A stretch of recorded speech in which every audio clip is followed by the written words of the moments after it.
case of Connie Alm. Connie Alm was born on July 18, 1974, in Malaysia. She was the younger of two daughters and enjoyed a very close relationship with her parents. In 1995, Connie moved to the United States to pursue higher education and a career in information technology. While living in the United States, Connie met a man named Brandon. He was a U.S. and an ethnic Chinese whose parents emigrated from Singapore over 20 years ago. Initially, and Brandon were just friends, but their friendship eventually blossomed into a romantic relationship. Brandon became a significant figure in Kanye's life, supporting and helping her in various ways. They got married in 2001. Kanye's life was on track in 2003. She was working as an analyst in San Diego, planning a future with her husband, and hoping to start a family. Her life changed dramatically that year. The trouble began when Connie's father, Ong Bayong, was diagnosed with cancer.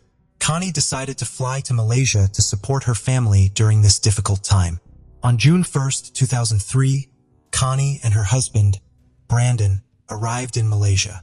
However, Brandon returned to the USA after a few days, leaving Connie to care for her father in Kuala Lumpur.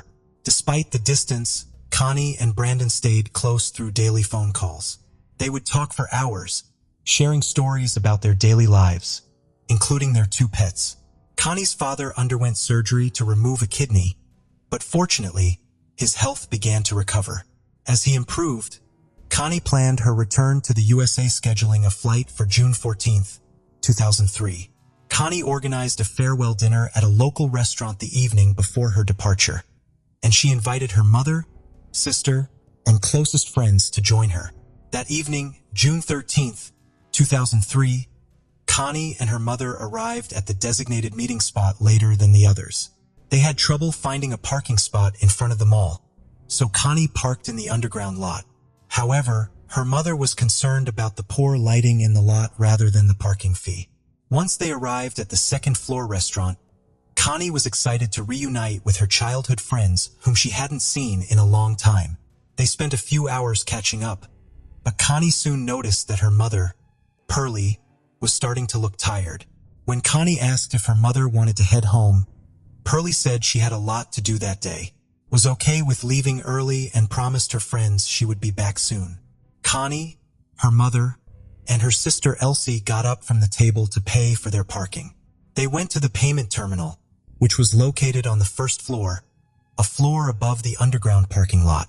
As they waited in line for the terminal, Connie realized she had left the parking ticket in their car. She asked her sister and mother to stay in line while she went back down to retrieve the ticket. Elsie and Polly waited for 10 more minutes, but Connie still hadn't returned.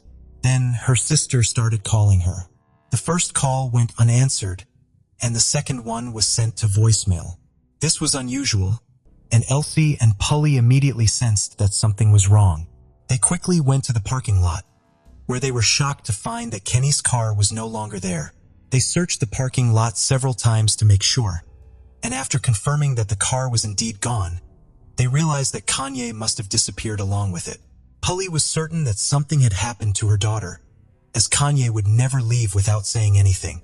Although the parking lot was poorly lit, it had surveillance cameras that might provide some clues about what had happened. The mall security initially refused to show Kanye's relatives the footage, but relented after her mother begged for their help. At midnight, Prilly and Elsie sat in front of a monitor and watched the shocking footage, which confirmed their worst fears. The footage revealed Kenny's car speeding out of the underground parking lot, crashing through the barrier. Although the footage quality was poor, it was evident that a man was driving with Kenny in the passenger seat. Her body was positioned as if she was trying to distance herself from the driver, leaning against the door. Upon seeing the footage, Prilly immediately filed the disappearance and kidnapping report at a police station. The police launched an investigation, while Kanye's family and friends drove around Kuala Lumpur, desperately searching for her purple proton tiara. Meanwhile, Brandon, Kanye's husband, began to feel a sense of unease. He tried calling his wife multiple times, but she didn't answer. He then contacted her mother, who informed him about the events that had transpired. The news of Kanye's disappearance left Brandon in shock. Prilly could hear him sobbing over the phone. As dawn broke, Kanye's friends and family reluctantly returned home, their search efforts having yielded no results. The police disseminated information about the disappearance and conducted their own search, but unfortunately, it didn't lead to any breakthroughs.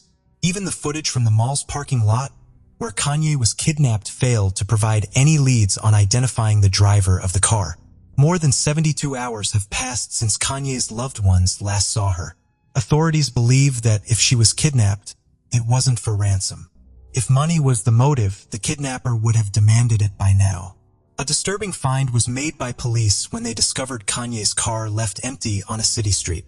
The front right tire was severely damaged, indicating it had been driven on while flat for some time, causing it to shred. In the back of the car, a large red stain was found on the passenger seat. Forensic experts collected evidence, including scrapings from the back seat, fingerprints from the steering wheel, and other parts of the car. There were many clues found in the vehicle. Connie's family and friends held on to hope and prayed for her safe return. However, their hopes were crushed the next day after her car was found. On June 17th, a road worker detected a strong, foul smell coming from a manhole near the highway. Upon lifting the lid, he discovered a body that someone had attempted to burn using 2 car tires and sticks. A team of leading forensic experts from the Royal Malaysian Police immediately arrived at the scene. They found 2 car tires filled with concrete which had been used as stands for road signs lying on top of the body. It appeared that whoever had hidden the body trying to make it harder to identify. Although the discovery of the body seemed to confirm the family's worst fears, Kanye's mother, Prilly, refused to believe that her daughter was dead without official confirmation. "Until they confirm it, we will continue to hope that she will turn up alive," she said. The family went to the morgue, but the doctor said that they couldn't confirm the identity of the body yet. Kanye's family members provided DNA samples for comparative analysis. Unfortunately, the results confirmed their worst nightmare. The body was indeed that of their daughter, Kanye. Some sources claim that before the DNA test results, Kanye's family identified the jewelry on the body. However, as a loving mother, Prilly held onto the hope that her daughter was still alive until the very end. The emotional torture she endured is unimaginable. The autopsy revealed that Kanye had 2 stab wounds to her abdomen, and a medical forensics expert found signs of strangulation. A cloth was tied around her neck in multiple knots, and semen was found inside her body, which served as a source of DNA. A few days after the body was discovered, an incident raised questions about the work of police. An undercover policeman, Subramaniam Ravichandran, reported to his superiors that on the night of Kanye's disappearance, he was on duty with his partner, patrolling the streets of Kuala Lumpur at night on their motorcycles. Both officers were dressed in civilian clothes. They noticed a car parked incorrectly, taking up half the road, and stopped to investigate if anyone was inside. Ravichandran approached the driver's door and saw a man behind the wheel with a woman in the passenger seat. He knocked on the window, and when the man lowered it partially, Ravichandran displayed his police ID and asked what they were doing. The driver replied they were just chatting and not doing anything illegal. Ravichandran then requested to see their IDs. As the driver handed over the documents, she in the passenger seat made unusual hand gestures, seemingly asking for help, but stopped whenever her assumed boyfriend looked at her. Noticing this, Ravichandran asked the driver to step out of the car. However, the driver responded aggressively, claiming Ravichandran was not a police officer but a thief. He then raised the window and reached for the ignition. Realizing the car might drive off, Ravichandran drew his pistol and shot the right front wheel. Despite this, the car sped away. Ravichandran and his partner pursued on a motorcycle but were unable to catch up, which is puzzling given the car had a flat tire. At the time, the Malaysian Police Department was in a state of disarray, which might explain why the officer didn't call for backup or report the incident. The car with a flat tire was a purple Proton Tiara, driven by 27-year-old Ahmad Najib bin Aris, accompanied by a woman named Kanye Alm. Although the police chase did not result in an immediate arrest, the officers managed to obtain documents from the driver. Tragically, Kanye Alm was later found dead. It is possible that if the officer had acted differently during the encounter, the outcome might have been different. Unfortunately, Ravichandran only informed his superiors about the incident after Connie's body was discovered. The only positive outcome of that night was that the police had obtained documents that could help identify the suspect. Besides Kenny's family, many Malaysians attended her farewell ceremony. Her death was a devastating loss for her husband, Brandon. Meanwhile, the police launched a search for Ahmad Najib. They discovered that he didn't live at the address listed in his documents, but his name was genuine, providing multiple leads to track him down. The police searched for Ahmad Najib's name in the Registry of Documented Marriages and the National Agency of Social Support. They found a match, revealing that Ahmad Najib bin Aris was born and raised in Muar, Malaysia. He was the second of 4 siblings and had dropped out of school to work and support his family. In 1998, he moved from Muar to Kuala Lumpur, where he got married and had 2 children. Since 2000, he had worked as a cabin cleaner for Malaysia Airlines. Knowing the name of Ahmad Najib's wife and her workplace, the police began surveillance. She worked at a metropolitan bank, and after her shift ended, undercover police officers followed her to determine her home address. Now that they knew where Ahmad Najib lived, the police had to ensure he was inside the house without alerting him. For 3 days, they monitored the house, but Ahmad Najib didn't appear. At one point, investigators doubted whether Ahmad Najib still lived with his family, but this was a hasty conclusion. On the 4th day of surveillance, at around 4 a.m., a cab pulled up to the house and Ahmad Najib stepped out. Within a minute, he was handcuffed and taken to the police station for questioning. News of the arrest and the suspect's identity quickly reached the press. Many people who knew Ahmad Najib were shocked to learn that he was suspected of kidnapping and killing Connie O.M. Those who knew him described Ahmad Najib as a devoted husband, a caring father of 2, and an overall good person. However, investigators soon discovered that he may have been hiding a darker side. During the initial interrogation, Ahmad Najib remained calm and requested to speak only with the head of the Criminal Investigation Division. It wasn't until he was presented with evidence linking him to Connie Ong that Ahmad Najib began to deny any wrongdoing. His confidence seemed to wane as the evidence mounted. Investigators showed him 2 IDs that he had given to an officer on the night of Connie Ong's kidnapping. They also revealed that they had found bloodstains on his jacket and jeans, which DNA analysis would likely confirm to be Connie Ong's blood. After realizing the officers had solid evidence and were not bluffing, Ahmad Najib confessed to kidnapping and killing Connie O.M. Within 10 days of the kidnapping, on June 23, 2003, he was taken to court, where he repeated his confession. The police then conducted an investigative experiment where Ahmad Najib showed them all the locations he had been with Connie O.M. He provided a detailed account of how he forced her to be intimate with him multiple times, how he took her life, and how he attempted to dispose of her body. Evidence supporting his statements was found at all the locations he led the police to. The investigation began at the underground parking lot, where cameras captured footage of Ahmad Najib. According to his statement, he was waiting for his former boss, who had fired him and whom he sought revenge against. However, the claim about the former boss was never verified. Hiding in the darkness, he observed Connie Ong searching for something in her car and seized the opportunity to take advantage of the situation. He forcefully pushed her into the car, issuing threats that if she attempted to escape or seek help, she would face dire consequences. Overwhelmed, Connie Ong became disoriented and obediently followed his instructions. Next, he took the driver's seat and sped out of the parking lot. After crashing through a barrier, he stopped in an industrial area where he began to harass Connie O.M. Just as this was happening, a plainclothes police officer approached the car.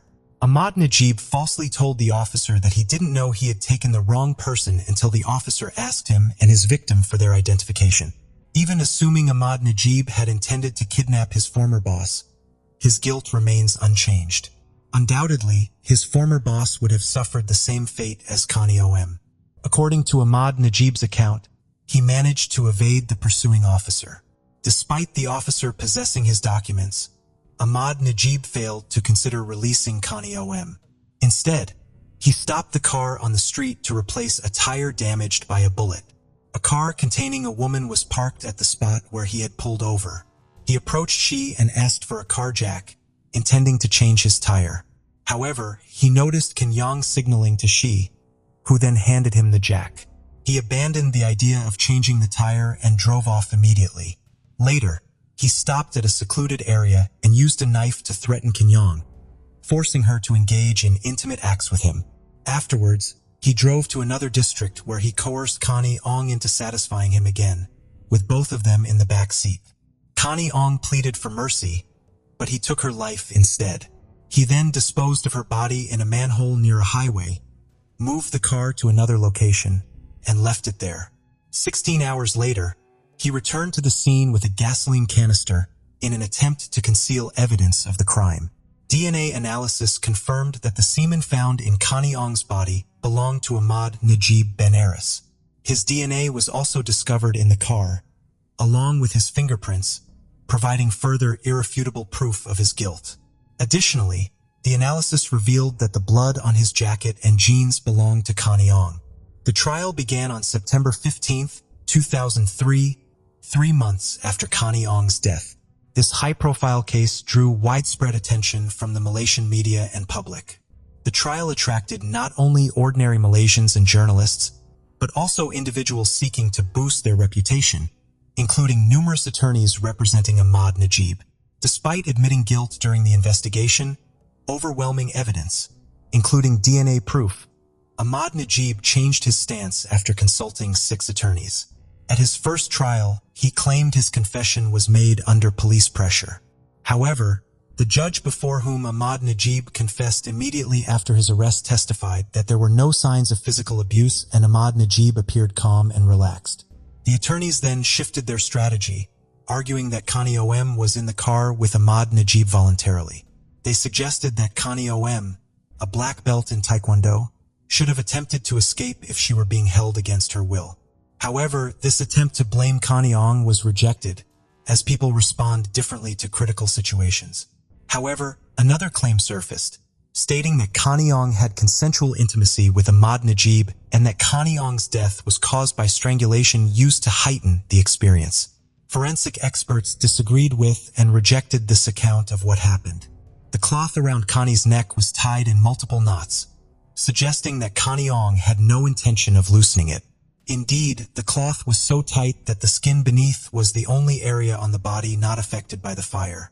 Furthermore, the cloth was a type used for cleaning plane windows, and given the defendant's job as a cabin cleaner, this linked him more closely to the crime.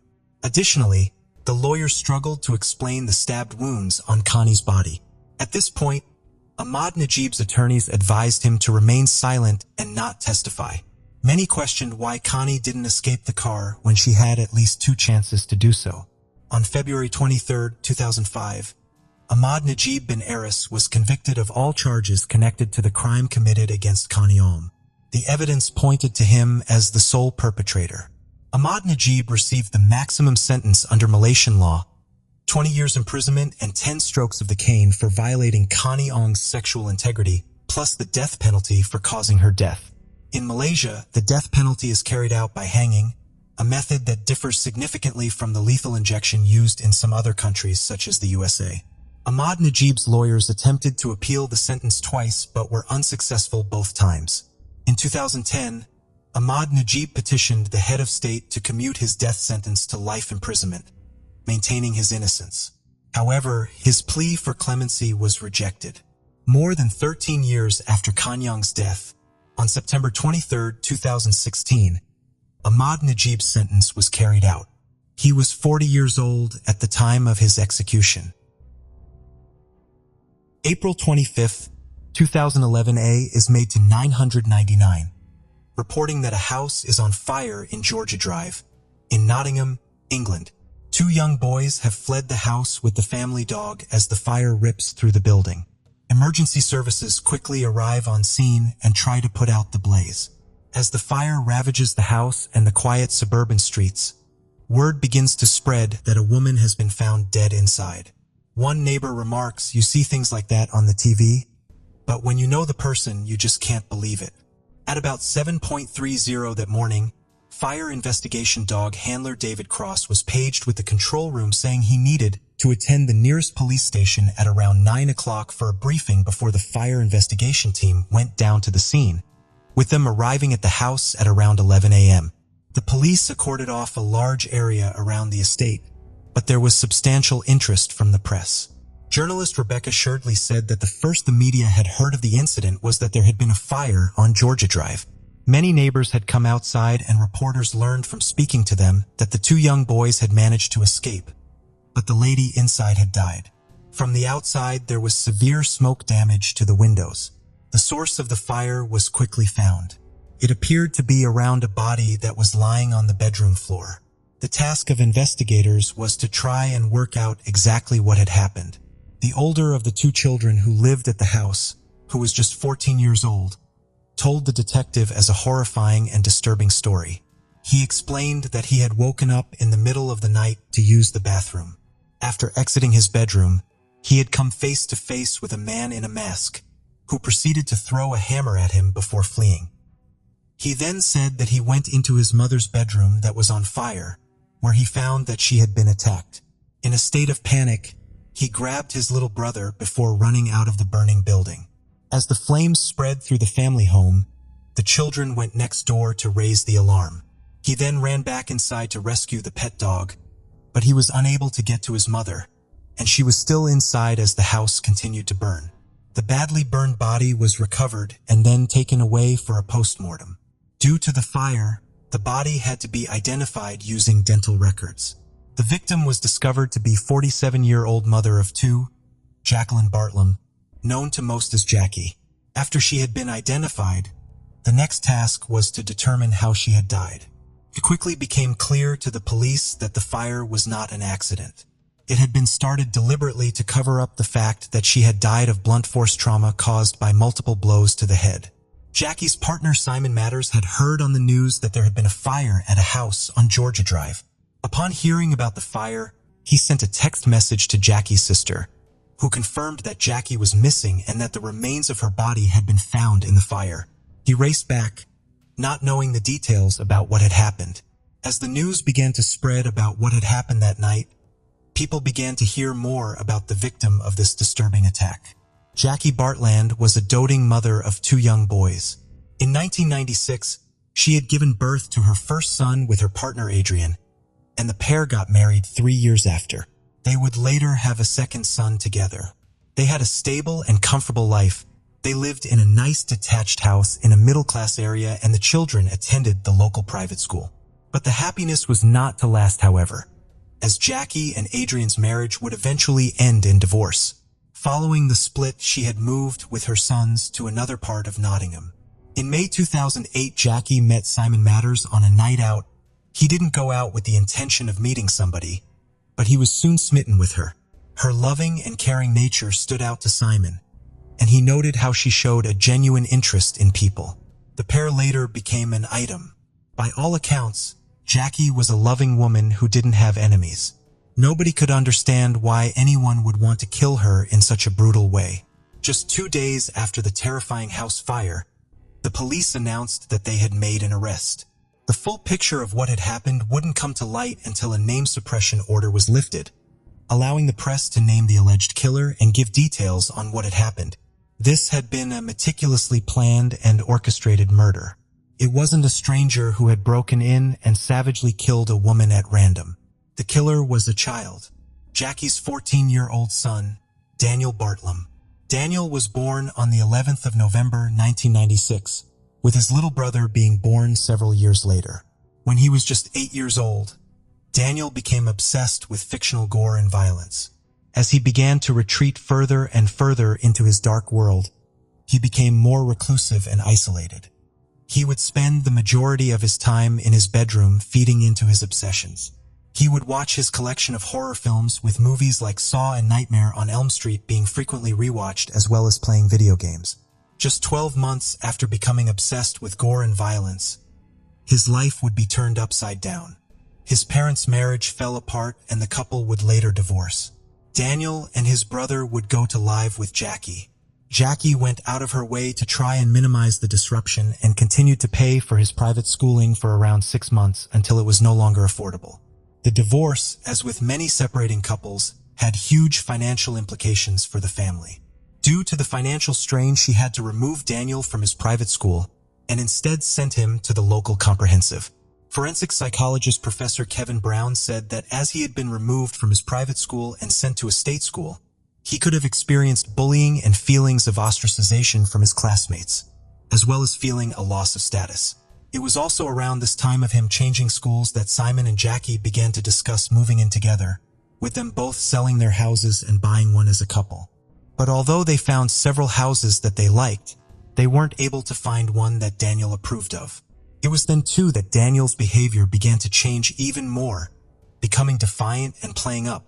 Daniel didn't chip in around the house and didn't do chores, with Simon describing him as selfish. Alone and frustrated with things happening that were outside of his control, Daniel began to isolate himself more and shut himself off from the world. Daniel also started to become more angry with the lack of attention he was receiving. His mother now had a new partner, and things were happening in his life that he couldn't control, all of which was feeding into his rage. He spent most of his time up in his bedroom, and nobody knew what he was doing up there. From around the age of 12, he was mending laptops for people, and that's what they assumed he was doing alone upstairs. He also made several YouTube videos. One person who became concerned with Daniel's increasingly odd behavior was Simon. He was concerned that Daniel was too young to be consuming such explicit and adult material at his age. Whenever Jackie attempted to discipline her son, he would often become violent in an attempt to regain control. On more than one occasion, Simon had to intervene to protect Jackie from her young son. Simon described one occasion where Daniel had started shouting at Jackie. He got so close to her face that Simon had to put himself between the two. Daniel proceeded to run upstairs, and for the next 2 minutes he would kick the banisters, hit the wall, and swear and shout before going into his room and slamming the door shut. Jackie was so shaken and scared by her son's outburst. In 2010, he was reported missing from home by his mother. Frantic with worry, she contacted the police, sparking a huge search to try and find him. He was eventually found at 1 a.m. by officers as he was walking back to the old home his family had shared before the divorce. The police took him back to his mother's house, where she was again back at square one. Jackie continued to bear the brunt of his increasingly worrying behavior.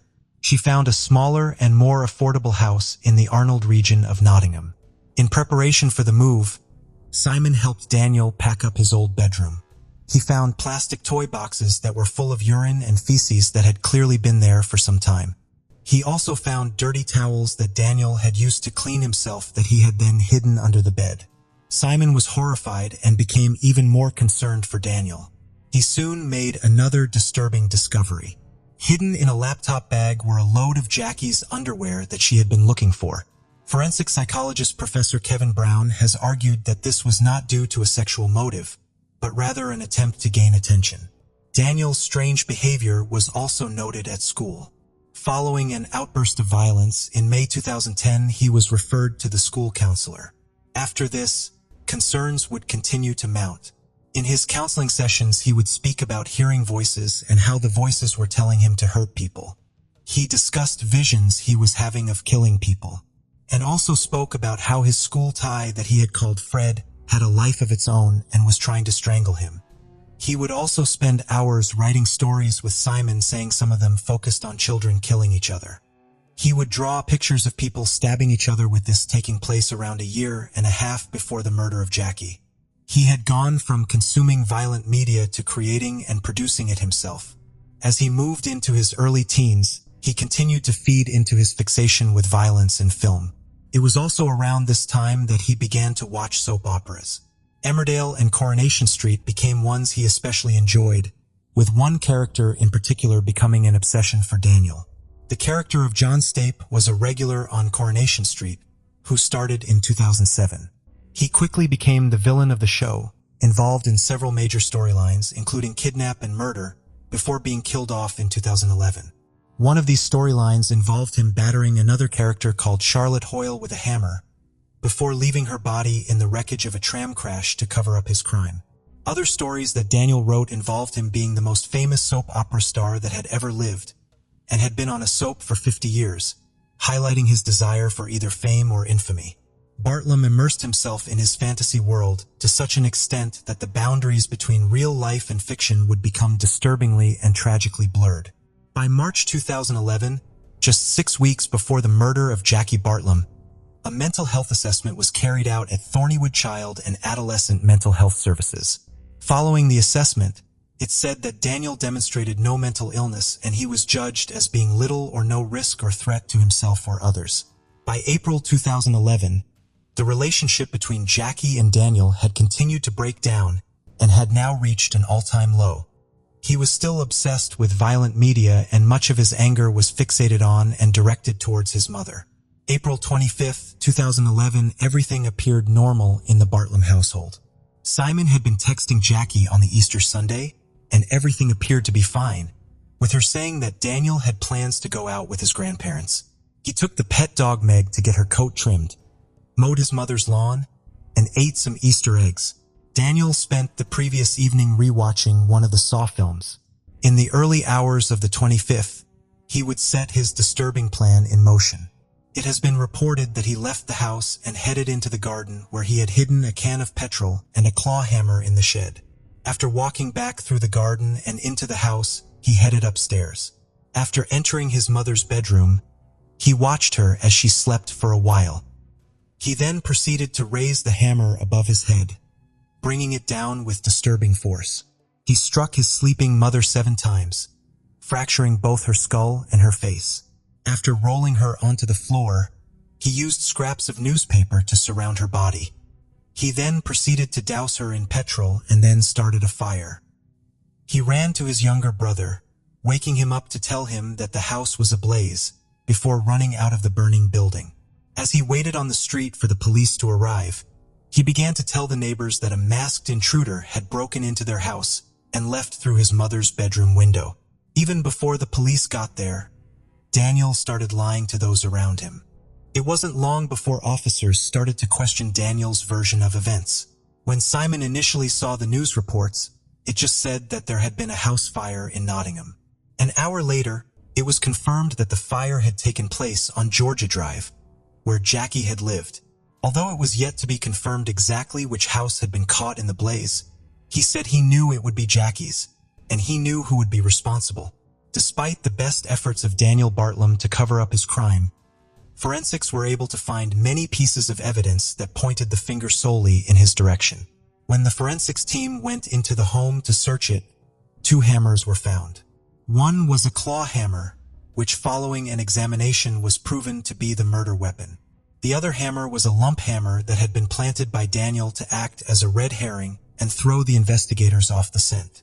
According to former Detective Chief Inspector Colin Sutton, who worked with the Metropolitan Police Force, the degree of planning that he had exhibited, from planning the murder to setting the fire, using a decoy weapon and adamantly sticking to his story, demonstrated a determination not usually seen in a 14-year-old boy who had committed such a serious offense.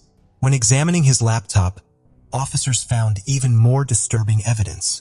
Whilst he had deleted it from his computer days before the murder, officers were able to recover a story that Daniel had written. It was a fictional version of himself where he was the central character. In the story, Daniel was a master criminal who got away with a string of gruesome murders, rapes, and assaults. Also in the story, he bludgeoned his mother to death with a hammer before setting fire to the body in order to make it look like an intruder had done it. But as the events of the 25th of April unfolded in the early morning hours, it proved to be more than a fantasy. This was his plan.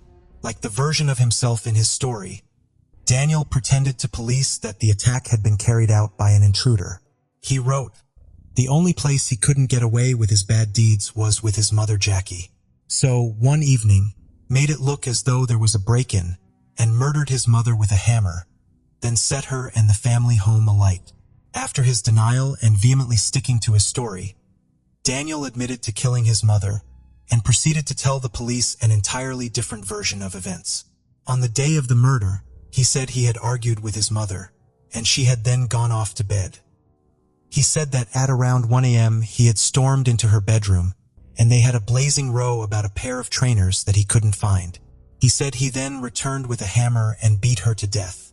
But the idea that this had been a spur-of-the-moment attack didn't match with what officers had found. His script showed this was not a murder that had come from a fit of rage. This was a planned and thought-out murder that had been meticulously plotted. When trying to ascertain exactly why Daniel had committed the offense, neuroscientist Professor Francesca Hape spoke in a documentary about Daniel's case and noted that people with psychopathic tendencies don't have a break in their behavior that other people would. For example, seeing someone in distress would cause people to stop, and whilst this isn't a motivation to do harm, people with psychopathy don't stop from doing harm. She said that Daniel's case is completely mysterious and seemingly without any motive. She also noted that children and their brains are still developing throughout childhood and adolescence, so determining if a child has psychopathy is incredibly difficult. But it is clear that adults who have many psychopathic traits typically show them when they are much younger. Forensic psychologist Professor Kevin Brown said that what made Daniel so different is in a crime as violent as his, one would expect to see a history of abuse and neglect, but this appeared to be absent in his case. The only thing that appeared to traumatize him was the divorce of his parents. On the 4th of October 2011, Daniel Bartlam entered a plea of not guilty. He claimed he had been provoked. Before his trial started, Daniel Bartlam was examined by mental health experts for the prosecution and defense, and they agreed that he did not have any psychiatric or psychological condition. 23rd of January 2012. Daniel Bartlam's trial began, and it was now the job of the Crown Prosecution Service to prove that he had deliberately killed his mother. The case was unprecedented and caused significant media interest. Very few had ever followed a case of such brutality committed by someone so young against a family member. It was also unique due to the levels of planning that Daniel had shown leading up to the murder. Journalist Rebecca Sherdley, who was reporting on and covering the trial, said that when she saw Daniel in the dock, she was surprised at how young he'd looked. She said he didn't look 14 years old, he looked maybe 11 or 12. She also described him as sitting meekly in the dock. But when he was cross-examined after giving evidence, he became arrogant and gave as good as he got. He would put his head in his hands frequently, but not seemingly due to remorse or shame, as he was peeking through his hands to see who was watching him. Simon Matters, Jackie's partner, believed this was all for show. There were no tears. There was no remorse. It appeared that Daniel was completely disinterested and couldn't be bothered to pay attention. Daniel's barrister had asked if he had planned on killing his mother. Daniel replied, "I didn't plan to kill her at that time." In court, the jury heard that Daniel had immersed himself in a fantasy world and the boundaries between his fictional and real life had become tragically blurred. He told the court, "In the story, I got away with it, and I thought I could get away with it in real life." The evidence was overwhelming. So the defense Daniel used was that he had committed the murder after suffering verbal and physical abuse at the hands of his mother. This gave him a defense in law of loss of control which, if proven, would reduce an allegation of murder to manslaughter. But this contradicted what many people knew of his mother. Jackie was known to be a kind-hearted and good-natured woman, and nobody had ever seen her mistreat her children or be abusive. His arrogance seemingly knew no bounds. Towards the end of the trial, he turned towards Simon and ran his finger across his neck, in a motion that indicated slitting someone's throat. Simon said he didn't find it intimidating. He said it was just Daniel being Daniel. After a 2-week trial, Daniel Bartlam was unanimously found guilty of murder. When the jury came back with the verdict, Daniel hung his head and looked down towards the floor, appearing as if he was about to cry. Some have speculated that this wasn't due to remorse, but more likely a realization that his life was effectively over. The judge, Mr. Justice Julian Flo, said, "I am quite satisfied that there was no physical or verbal abuse by your mother, such as you alleged in your evidence at trial." The judge also added that it was a grotesque and senseless killing. On the 2nd of April 2012, Daniel Bartlam was sentenced to life in prison with a minimum term of 16 years.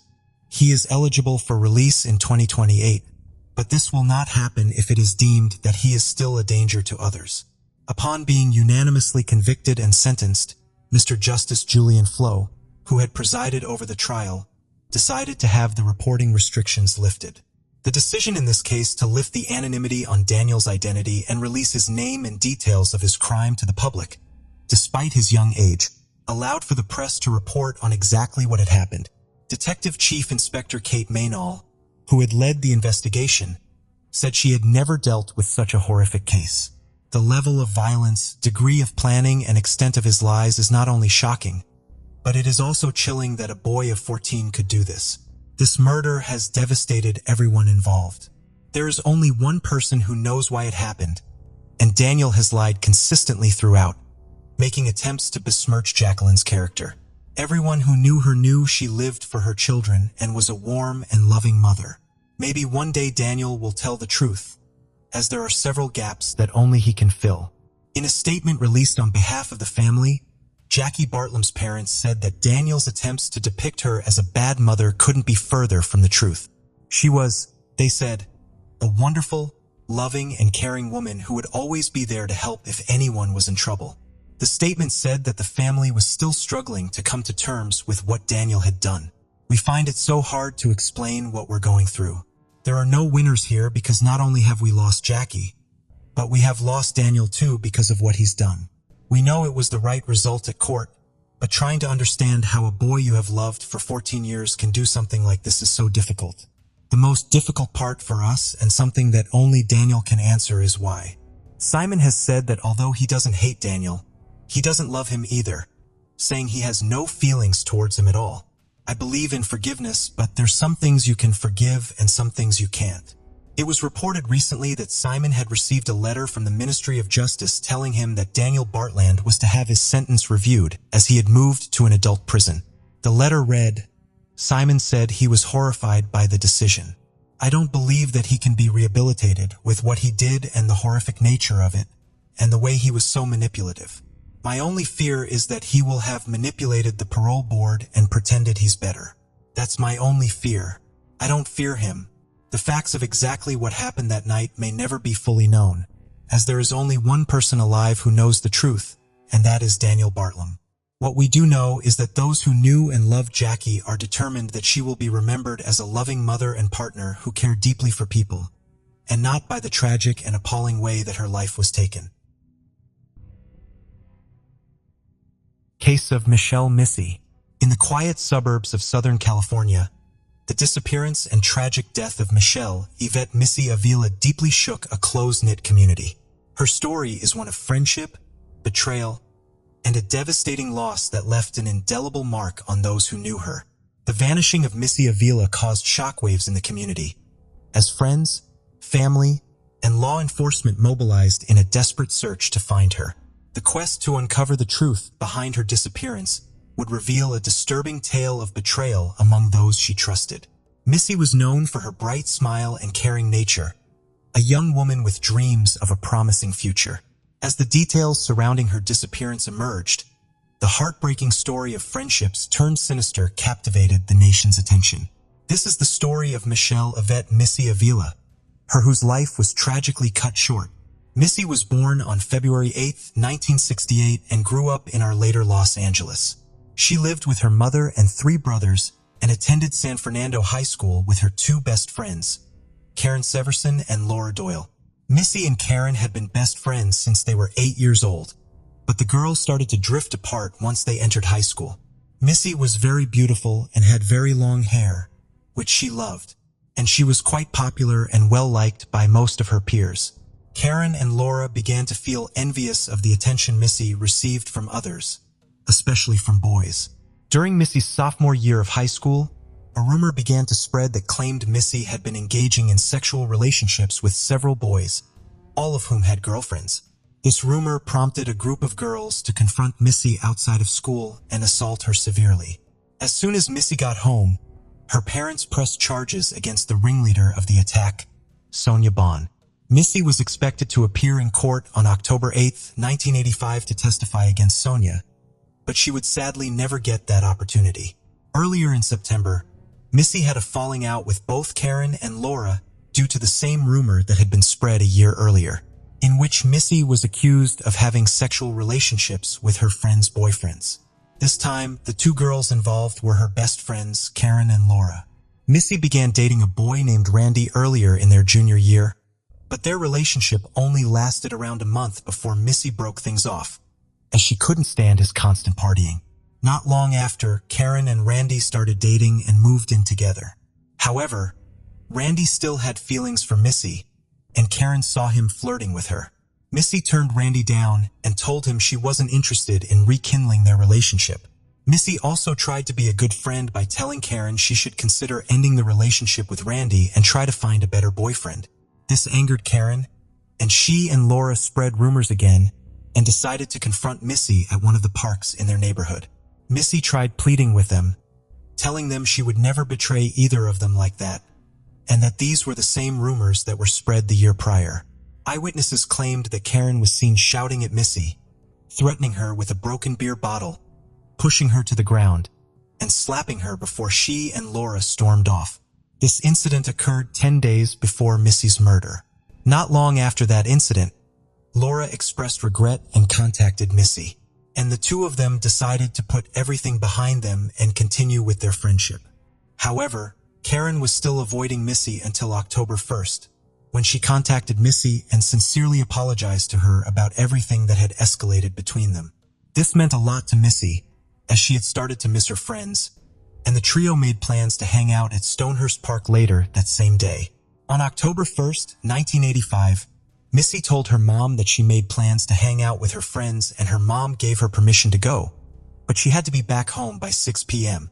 Missy went outside and waited for Laura to pick her up.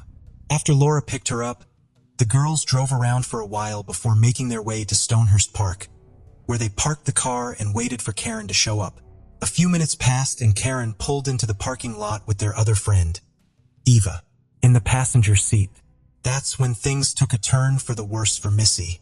When Karen entered the parking lot, she parked extremely close to Laura's car, rolled down her window and began yelling at Laura.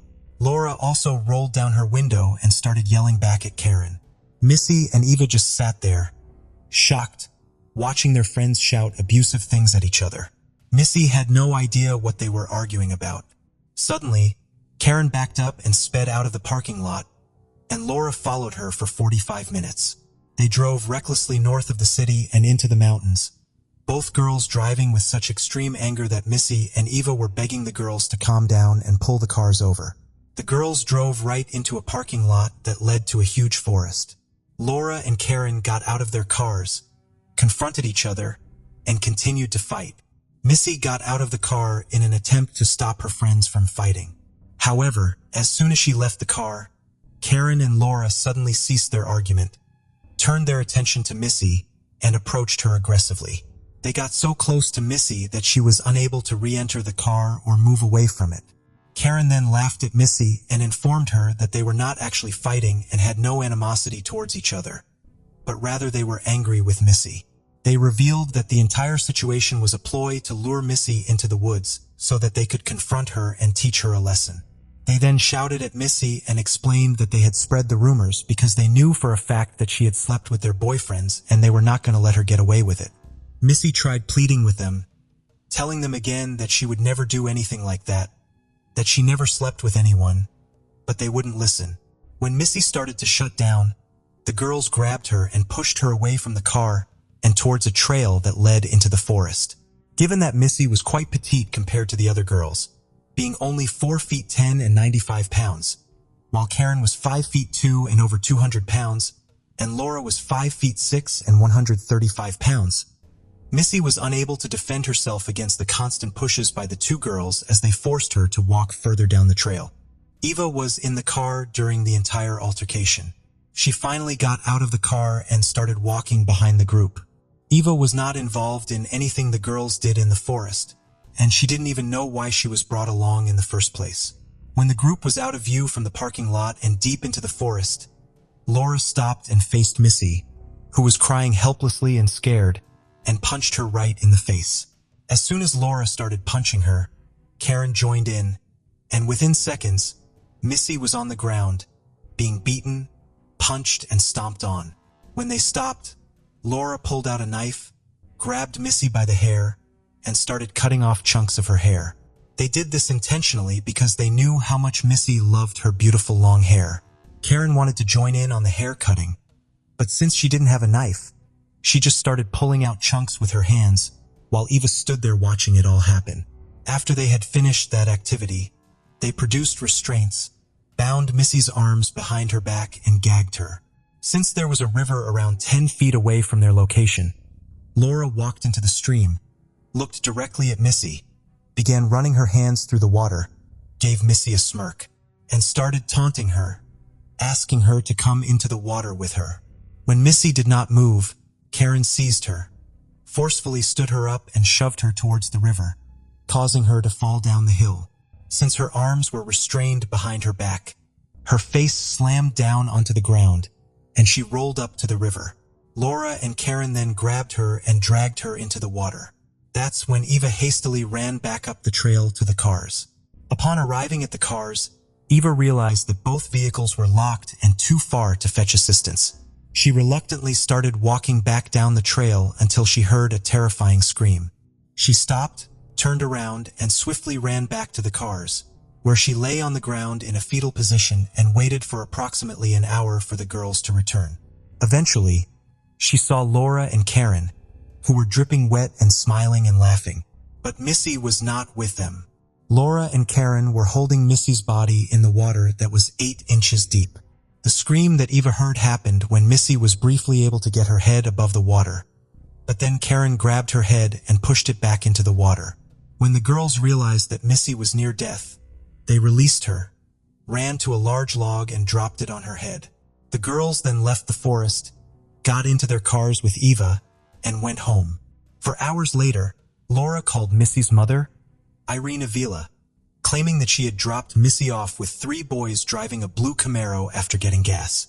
Laura said she returned to the location, but Missy and the boys had already left.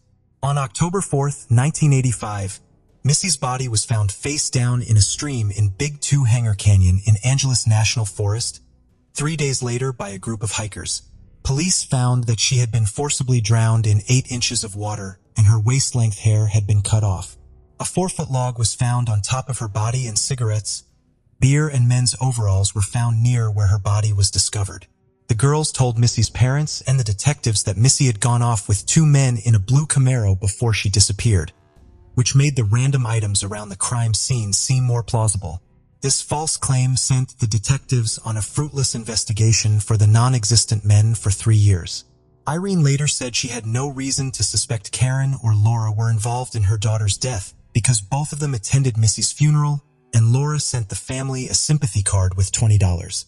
Karen also moved in with Missy's family for a long time, outwardly showing support and trying to help catch the killers, all while closely monitoring the investigation and attempting to divert the investigators from her own involvement.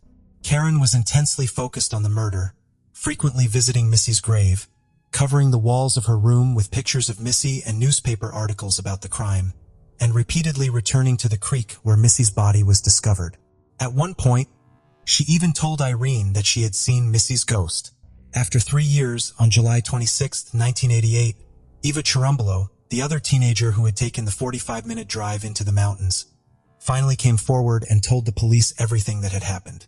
She explained the rumors, the falling out, the anger, and the jealousy, as well as the details of the murder.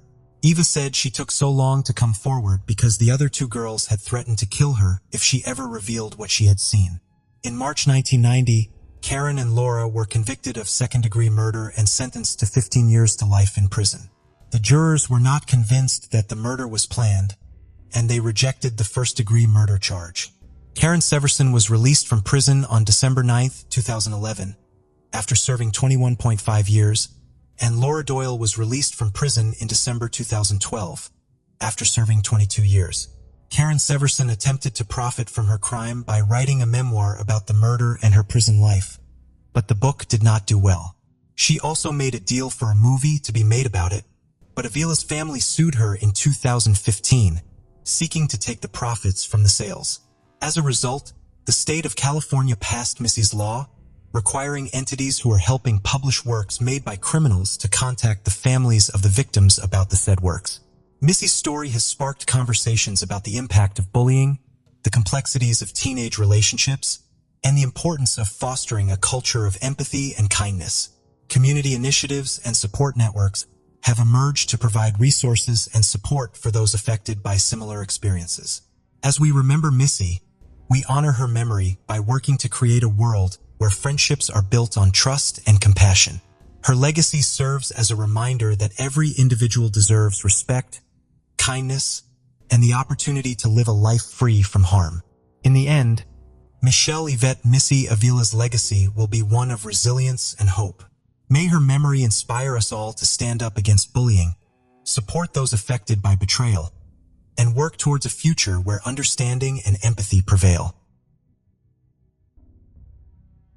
And Wives Swap USA took to the screens. Originally starting in the UK a year prior, the format was a success, and the reality show soon traveled overseas to be picked up by ABC. The premise was simple. Two different households, usually with dramatically different lifestyles, swapped wives and her mothers, or sometimes husbands and her fathers, over. They would spend 1 week playing by the family's rules, and then the second week with the family playing by the rules of whoever had joined, before reuniting with their own families to discuss the experience. 4 years into the show airing in America in 2008, viewers around the world were introduced to the Stockdale family. ABC producers were searching for a bluegrass family band specifically, and one that held strong faith-based traditional values. ABC found what they were looking for with the Stockdale family. The Stockdales consisted of Mother Kathy, aged 44, Father Tim, aged 48, and their children, 19-year-old Calvin, Charles, who was 16, 15-year-old Jacob, and the youngest son James, who was 11 at the time. It's said that despite Kathy and Tim being initially reluctant to want to participate in the show, the four boys were eager for the experience, and eventually the family decided to take the ABC producers upon their offer. Kathy and Tim had moved from the big city to a secluded and rural area in a village called Beach City in Stark County, Ohio, to raise their 4 sons. They lived on a farm on Dolphin Street, southwest in Bethlehem Township. Tim worked a full-time job, leaving the house every day at 5:30 a.m., and Kathy stayed at the farm to homeschool the children.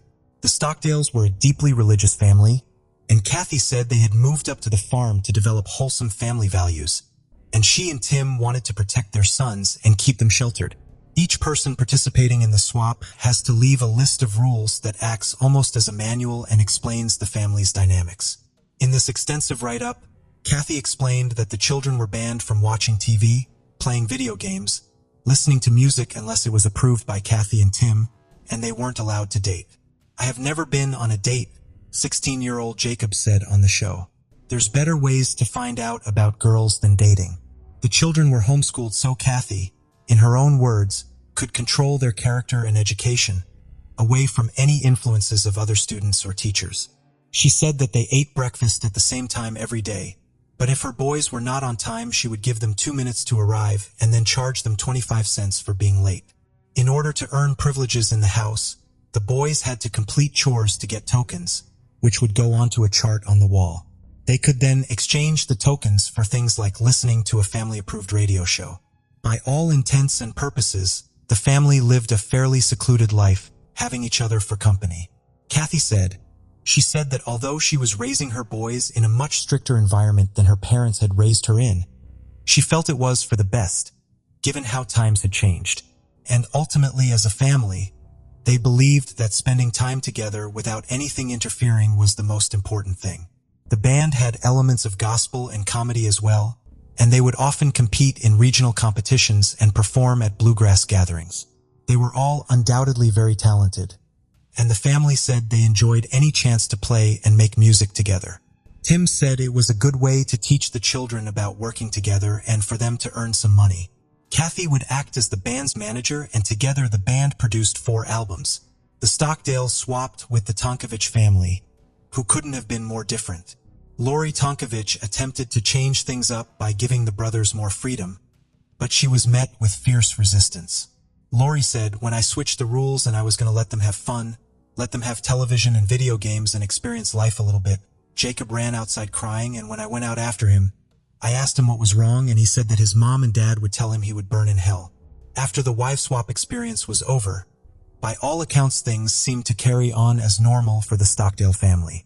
They continued to perform with the boys, often winning competitions for their music, and they carried on working on the family farm. Almost a decade later, however, Calvin and Charles had moved out of the house and area. They had also officially left the family band, although they did still play music with them in the home whenever they returned to visit. Calvin began working at Hillsdale College in Michigan and Charles was studying to be a doctor in Philadelphia. 21-year-old James was studying business at university and was hoping to go into the business side of managing the family band. Kathy was still regularly uploading to her YouTube channel, which often showed the boys performing and getting up to various activities. Her last upload was on March 23, 2017, and showed her youngest son James in the snow, making jokes and kidding around. The remaining members of the Stockdale band, which were now Tim, Jacob, and James, and a family friend, Joe Steiner, were still finding a decent amount of success, and the band was completely booked up throughout the summer. The Stockdales attended a musical gathering with other family members and friends during the month of June, and one witness recalled that Jacob left early due to not feeling well. In mid-June, they performed at the Wildcat Ranch in Ohio. Nothing seemed amiss, and everything appeared as it normally was. At 4:36 p.m., police received a call. They could hear nothing, and whoever was on the end of the line swiftly hung up. Whoever made that call remains unclear. When authorities arrived at the location the call had come from, residents alerted them to gunshots that had been heard near the Stockdale family farm. Neighbors said they had heard between 10 and 12 shots, sometime between 1 and 3 p.m. As police approached the property, they saw the door was open and a figure was standing inside. They then heard a single gunshot. They found 25-year-old Jacob Stockdale on the floor with a gunshot wound to the head. He was bleeding profusely, but was still alive. Upstairs in the bathroom, they found 54-year-old Kathy. 21-year-old James was discovered near a door. Both of them were deceased, having died from gunshot wounds that had come from a 20-gauge shotgun, the same one found with Jacob. Jacob had taken the gun from the home, shot his mother and brother, then turned the gun on himself. Tim was out of the house at the time, as were Calvin and Charles. Calvin said, "James, our youngest brother, has always been a catalyst of family fun. He leaves behind many friends and a family that loved him dearly. My brother Jacob is still in critical condition, and we are praying for his physical recovery as our family makes funeral plans and begins the healing process." He also said that as a family they love him and forgive him.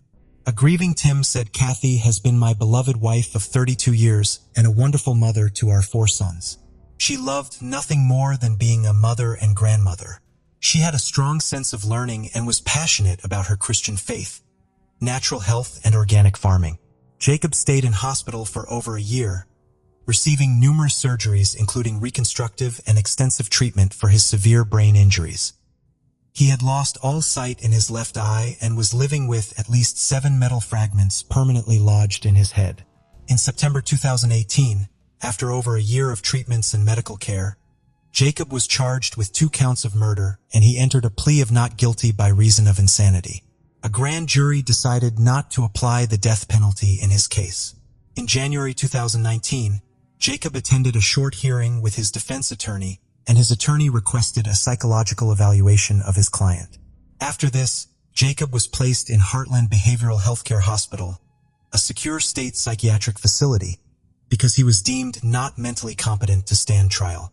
He was assessed several times, but due to the brain damage after attempting to take his own life, the results were often differing. He tried to escape from the hospital twice, first in November 2019 by hiding in between book stacks, and a month later when he was caught trying to blend in with people walking out of the institution. A doctor who had been asked to assess Jacob said he was confident that after a year of treatment in Heartland Healthcare, he should be competent to stand trial. The trial was still proving tough to get started for various reasons. Delays due to the COVID-19 pandemic had pushed everything back, and Jacob's complete silence during the hearings meant it was even harder to move forward. Dr. Wood was sent in to assess Jacob. Due to hospital policies and COVID-19 restrictions, hearings and legal meetings were taking place over Zoom, but Dr. Wood was asked to go in person to talk to Jacob. Jacob was still not participating or answering questions, but after a long assessment, she eventually found him to have been clinically sane at the time of the murders. After this, the trial was finally able to move forward. It was originally set for the 26th of January 2021, but because of the restrictions due to the pandemic, this prohibited Jacob's attorney from meeting with him in person at the mental health facility. The defense requested a delay on legal proceedings, citing inability to adequately prepare for the trial. Judge Frank Fortuna allowed this and pushed the trial back to May 4, 2021. During this time, professionals inside Heartland Healthcare believed that Jacob was fit to leave the hospital and be moved to jail. Jacob had been keeping on top of his medications and participating in group therapy sessions and activities and seemed to be making big improvements. His defense attorneys argued that these improvements, however, proved that he needed to stay inside the hospital to continue making these positive steps, and they were worried that if he left, it would cause more harm to him and set him back. As the May trial loomed, the defense could no longer go with the insanity plea originally put forward, so they ultimately went with a guilty plea, in the hopes it may result in a reduced sentence. A week before it was due to commence, now 27-year-old Jacob Stockdale appeared before Judge Frank Forcione, who had been presiding since the start.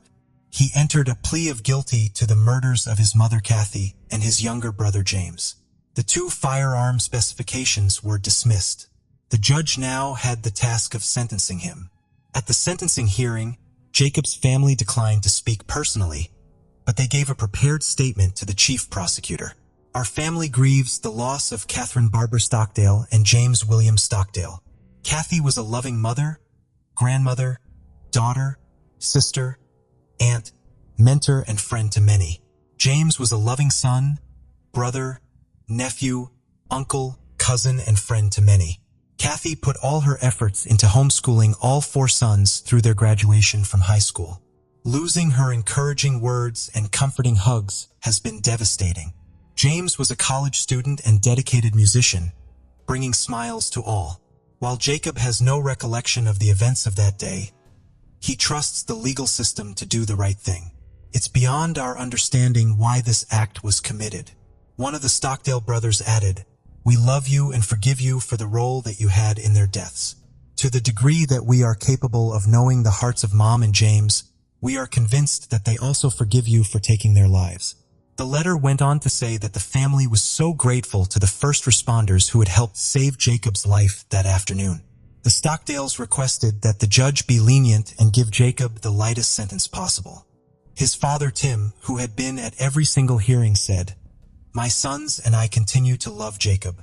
The judge sentenced Jacob to 15 years for each murder to run consecutively. He said, "I have to protect the public, and the nature of these charges are so gruesome. You will serve the next 30 years to life in prison." It is unconfirmed as to whether or not there is a parole eligibility date for Jacob, but if he serves out his full sentence, he will be almost 60 when it comes time for release. Although the reasons behind everything that happened that day remains unconfirmed, many people, along with Lori Tonkovich, who switched with Kathy on WiveSwap, believes that the strictness and pressures of the Stockdale household pushed Jacob to the extreme. That being said, what happened inside the Stockdale family home that day will never be fully known. The small glimpse we got into the Stockdales' home life isn't enough to paint a complete picture of the family and their dynamic. There is a lot of speculation and rumors about why this came to be, how it happened and what prompted it, but whatever happened and why, it is still a devastating ordeal for everyone involved in this case.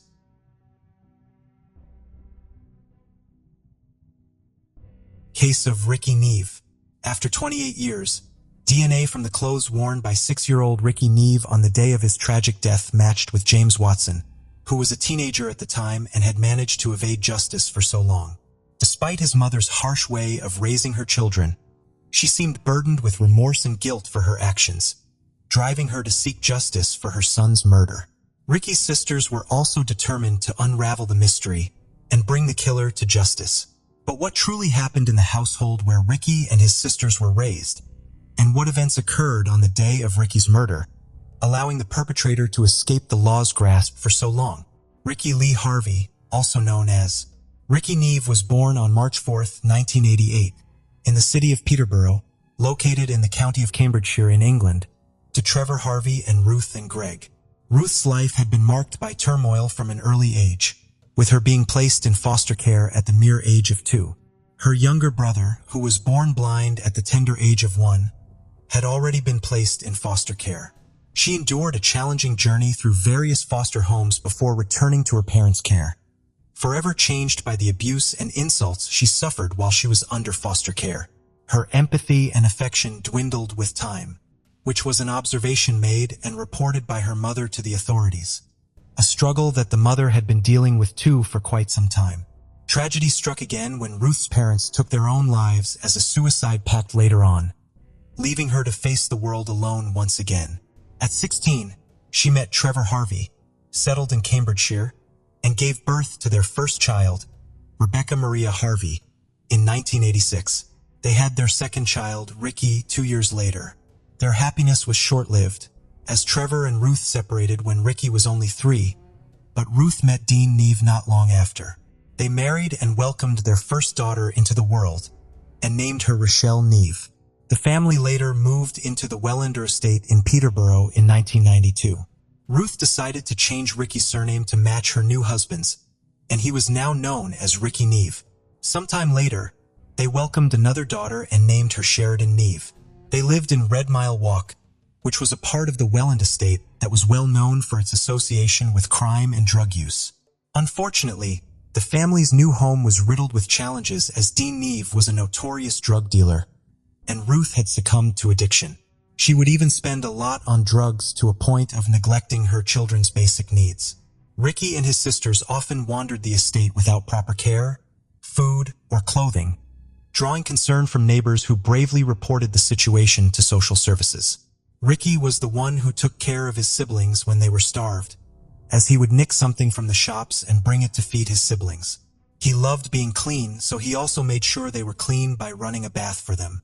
Dean was rarely at home, and Ruth often blamed Ricky for this, claiming that he was always away, since he hated his stepson. This made her start hating Ricky, as she would write to Dean during his prison stints how she had hurt him by punching him and burning him with matches, and how she even wanted to kill him. She hated him more as she claimed that he would always laugh at her. The neighbors, often seeing the children outside, had no idea what really happened in that house. Ruth tormented and degraded the innocent children, frequently burning them with cigarettes and hurling insults at them. At one point, she even wrote "idiot" on their foreheads and forbade them from removing it. She would force them to stand for long periods of time while she smacked them on the head. She sent them to buy her drugs even after starving them. An allegation surfaced that she had been seen dangling Ricky by his ankles over a bridge. On one occasion, she forced Ricky to swallow liquid soap, and as he struggled to breathe, he managed to say, "I love you, Mommy." She would strangle the daughters to unconsciousness and even beat them with a hairbrush to the point of breaking it. They were even locked naked in rooms full of urine. The children tried to get the attention of their neighbors, which was often in vain as their cries were not heard by them.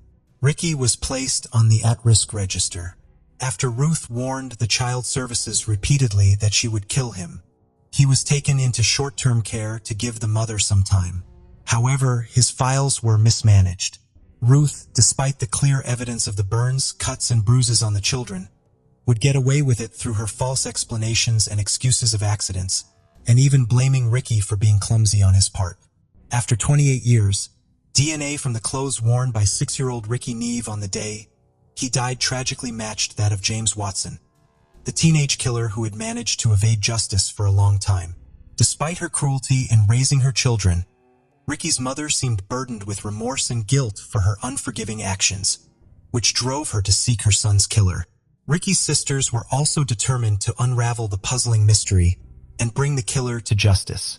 But what really happened in the household, where Ricky and his sisters were raised, and what occurred on the day of Ricky's murder, allowing the perpetrator to escape the law's grasp for so long? On January of 1995, Ruth was suspected of murdering her own son during that very month. She faced charges of cruelty and neglect under the Children's Act and appeared at Peterborough Magistrates Court, accused of cruelty towards Ricky and one of her other children. In May of 1995, Ruth was charged with the murder of her son and offenses of cruelty to him and 2 of his sisters. Her trial began the following year in October 1996 at the Northampton Crown Court. Prosecutors told the jury that Ricky and his siblings were treated with cruelty and neglect, backed by witness statements. The prosecution concluded that Ricky was killed in a sacrifice by his mother, based on her numerous death threats to him. Ruth admitted to charges of neglect and cruelty, but denied any involvement in her son's murder.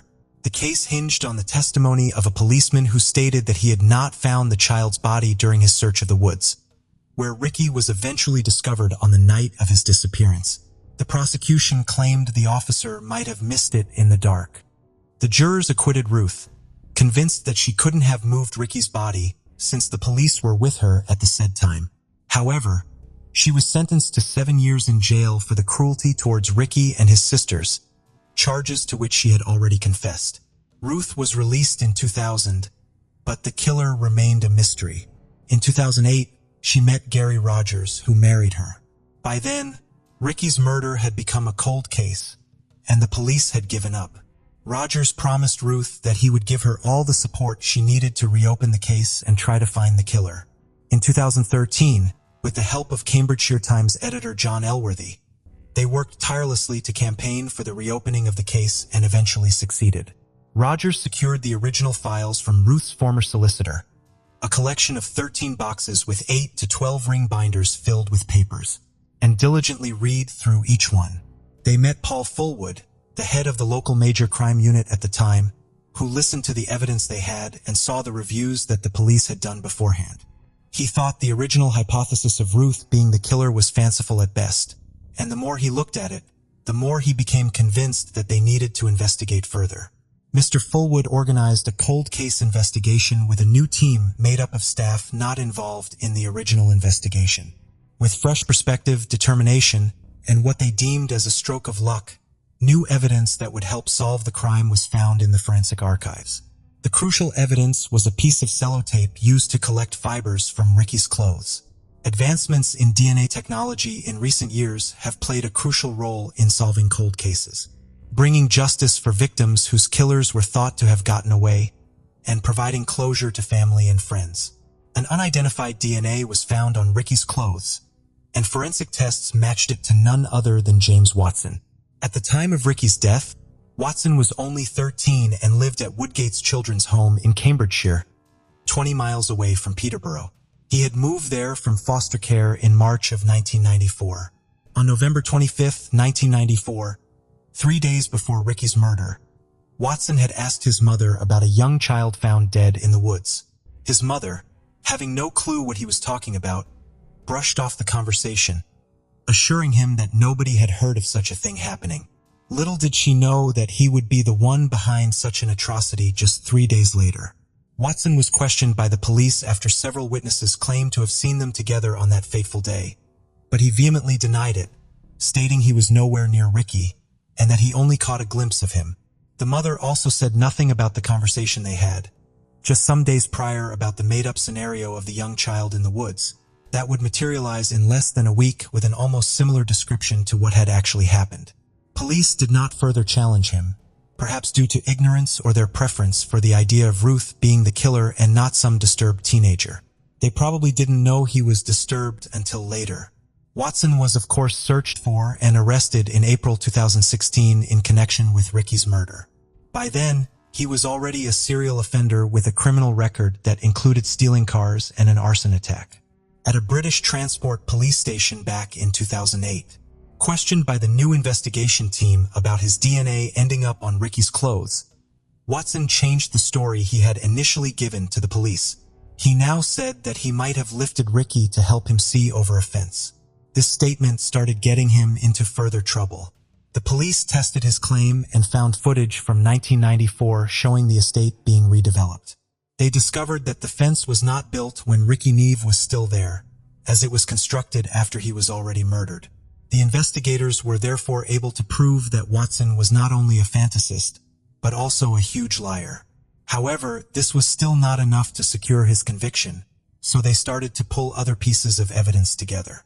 It was not long until evidence was found that he had inappropriately touched a 5-year-old child when he was around 11 or 12, and his ex-girlfriend had also complained about him strangling her during sex.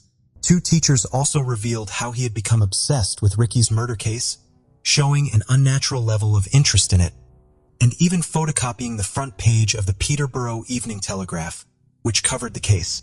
More disturbing behavior had also been noted at the children's home where he lived, including him pleasing himself over pictures of young boys in underwear. He also kept a dead pheasant in his room, and it was claimed that he had on one occasion killed a bird and spread its wings in a sinister reconstruction of Ricky's murder. After being released on police bail, he left the UK 3 months later in a motorhome with another bail hostel resident. He traveled to Rotterdam, then France, and crossed the Pyrenees into Portugal. From France, he had reached out to his sister Claire Perna, admitting that he was in serious trouble and that he had made a massive mistake. The next time he called, he reiterated that he was in deeper trouble and urgently needed to return to the UK. He had shamelessly posted pictures of himself on social media, enjoying the beaches, bragging about how he got out of the country.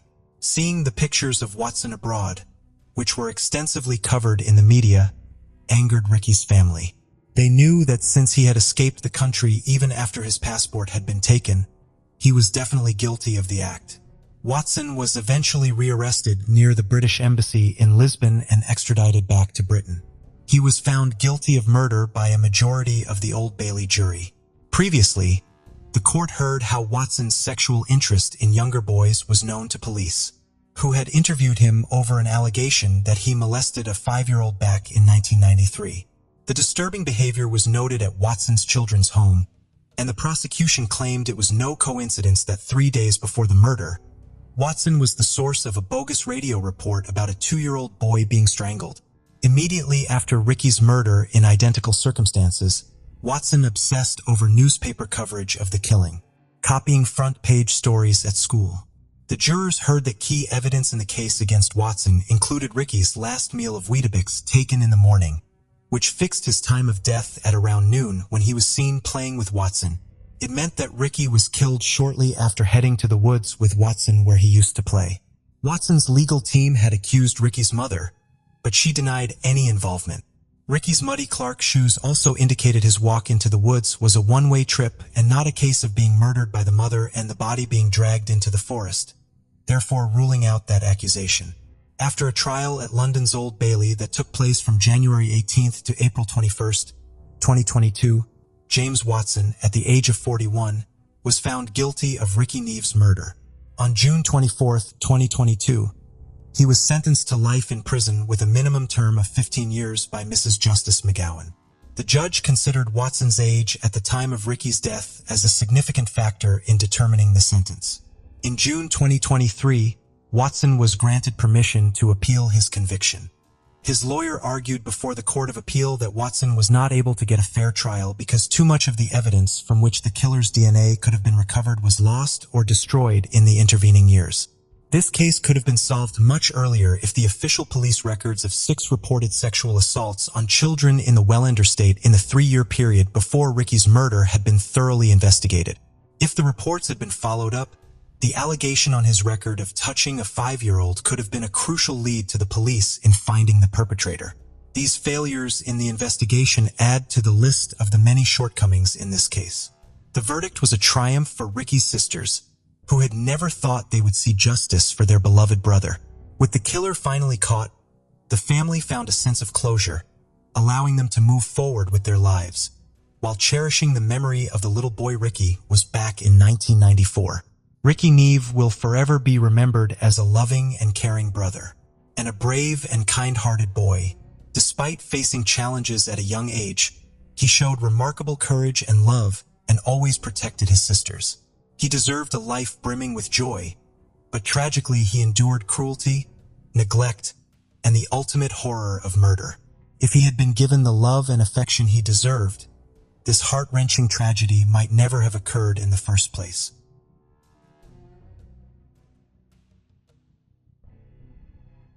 Police sirens were heard throughout the Denver neighborhood on October 5, 1996, in response to a call about an apartment in the 1900 block of East 17th Avenue. Terry Turchak, a 35-year-old woman, was found dead inside. Terry was found by the police to have been strangled and had suffered serious head injuries. What could have happened between Terry and her attacker to cause her tragic death? And who could have committed such an evil act? With a population of 700,000, Denver, Colorado has a vibrant mix of history and culture that draws many visitors to its many museums. With a wealth of historical and recreational sites, this city seamlessly blends the old and the new. The small-town feel of Denver's neighborhoods is reflected in the welcoming locals, who are known for their adventurous spirit, and who frequently know their neighbors by name. However, Denver faces urban challenges, such as having one of the highest crime rates in the country. This problem casts a shadow over its tight-knit neighborhoods. The unsolved Terry Turchak case from 1996 serves as a sobering reminder of this darker side of the city's existence. Terry Turchak, who was born on May 14, 1961, was from Michigan's vast countryside. She was the daughter of James Cedric Shack, a brave Vietnam War veteran and honorable sergeant in the U.S. Air Force. Possessed a resilient spirit as a child, while the specifics of Terry's mother are still unknown.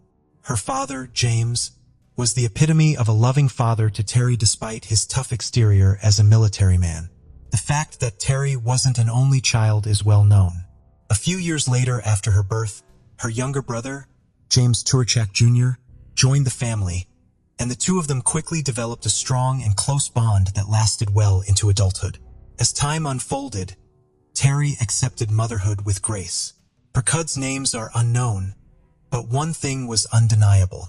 Terry was a fantastic mother. James Jr. often recalled her maternal tendencies. Terry was always praised for the attention and love she gave to her children. As the years passed, Terry separated from her husband and had made a home at 1900 East 17th Avenue in Denver, Colorado. She had a complicated love life, although she was in a primary relationship. There were rumors that she was open to other options. Terry's life was in a stable period with friends, family, and the typical ups and downs. She was maximizing her lifetime, but because of the rise and fall of life, it is impossible to predict what lies ahead. Therefore, no one could have predicted that Terry's happy times were coming to an end. Denver's residents appeared to be going about their daily lives on Friday, October 4th, 1996. Unaware of the impending tragedy, Terry Turchak completed her day at work and left for home with the intention of spending the evening with friends. She relished the solitude of her empty apartment while her kids were away. She got ready to partake in Denver's exciting nightlife as dusk fell. Around 8 o'clock, Terry left her apartment. Her spirit coexisted peacefully with the city's spirit. There are traces of Terry's nights scattered here and there. Around 11:30 p.m., a neighbor saw Terry coming home. Nothing seemed out of the ordinary, but time and events have a way of taking everyone by surprise. The next day, on Saturday, October 5th, the early morning sun casts long shadows over Terry's apartment building, which had become silent. Strangely, Terry's apartment door remained open. After hours passed, a worried neighbor didn't see the open door until the noon sun reached its highest point. He might have assumed she had overslept or that she was taking a shower. Just to be sure, he peered into Terry's apartment and shouted out her name, but he heard no response despite his voice resonating throughout the living room. Terry was nowhere to be found when a quick search of the living room and kitchen was conducted. The neighbor then made an attempt to do a last stop at her bedroom. He, however, couldn't believe what he saw when he arrived. Terry, who he had just seen the previous evening when she was vivacious and alive, now laid lifeless on the floor of her bedroom. His fear increased. He scrambled for his phone as he hurried outside and dialed 911. His voice trembled in shock as he spoke to the operator. Police sirens could be heard in the distance, getting louder and louder until there was a discord outside Terry's apartment. Police officers who had mastered composure intervened to take control while masking their internal dread. When Terry Turchak's body was found, her case was launched immediately. The entire community was affected, not just her family. Detectives from the Denver Police Department led the investigation to find out what caused this sinister discovery. They understood the significance of the scene in front of them right away. The bedroom depicts a violent story. There were obvious indications of a struggle, suggesting that Terry had fought hard for her life. In an effort to fill in the blanks of that fateful night, Neighbors mentioned disturbances between 1 o'clock and 1:30 a.m. The door to Terry's apartment was obviously left open, a spooky invitation to the horror inside, but nobody had reported seeing anyone leave. Detectives speculated that the perpetrator might have known Terry or had gained her trust in order to take advantage of it in the most wicked way, given that there was no sign of forced entry. The medical examiner, Dr. D. Henry, had the grim duty of looking over Terry's body. The outcomes were unexpected. Terry had been severely assaulted in addition to being killed.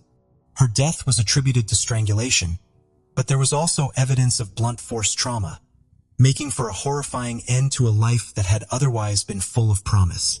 A hair found on Terry's thighs stood out as detectives searched Terry's body. They hoped that this small strand of hair would hold the key to discovering who killed her. Investigators connected with Terry's friends and neighbors to piece together the story, and it didn't take long for perplexing tidbits of information to start to emerge.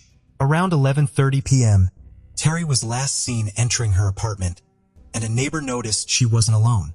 She was accompanied by an African-American man with a unique afro. It was unknown if he was a friend or enemy, but he was the last person seen with Terry. The timeline was further complicated when a different neighbor reported hearing noises coming from Terry's apartment around 12:30 a.m. It's interesting to note that Terry was observed knocking on another neighbor's door at 1 o'clock, appearing to be hurt and pleading asking for money. Could this be connected to the man she was seen earlier with? Terry's boyfriend, whose identity was kept private, provided the information that was the most revealing. While he had a story from the week before that raised questions, he had an alibi for the night of the murder. Terry and her boyfriend had been robbed and assaulted inside Terry's apartment by 3 unidentified African-American men. Was this incident related to her eventual homicide in any way? The detectives were plagued by that question. The weeks that followed saw the pursuit of leads. Terry was seen with a mysterious man who later became a person of interest. Was he related to the assault from the previous week? Or was Terry's request for cash that night somehow connected to him? Despite the police's best efforts, the reliable evidence required to identify a suspect eluded them. Even though a key suspect was brought in and subjected to questioning and DNA testing, disappointment sets in when the results were revealed. It did not match his DNA. With each passing day, the community's suffering grew worse. For clarification and some semblance of justice, the neighborhood looked to the detectives. The loss of Terry left her family devastated, and they clung to the hope that the offender would be caught and punished. But as the weeks turned into months, the once shining trail started to fade. Despite their best efforts, the detectives had to face the harsh possibility that they might never catch Terry's killer. Sadly, leads that had once shown promise dwindled, and the case became unproductive. However, the cold and seemingly unsolvable case experienced a sudden and unexpected resurgence in 2004. Time's veils, which had concealed clues and obscured the way to justice, were now starting to lift, nearly 10 years after the horrifying incident. In August of that year, there was a significant development. A hit was detected by the Cody's DNA system. It matched the DNA evidence that had been taken years earlier from Terry's body. For the investigators, this DNA had always been a loose end, a piece of the puzzle that wouldn't fit anywhere. But now there was a lead.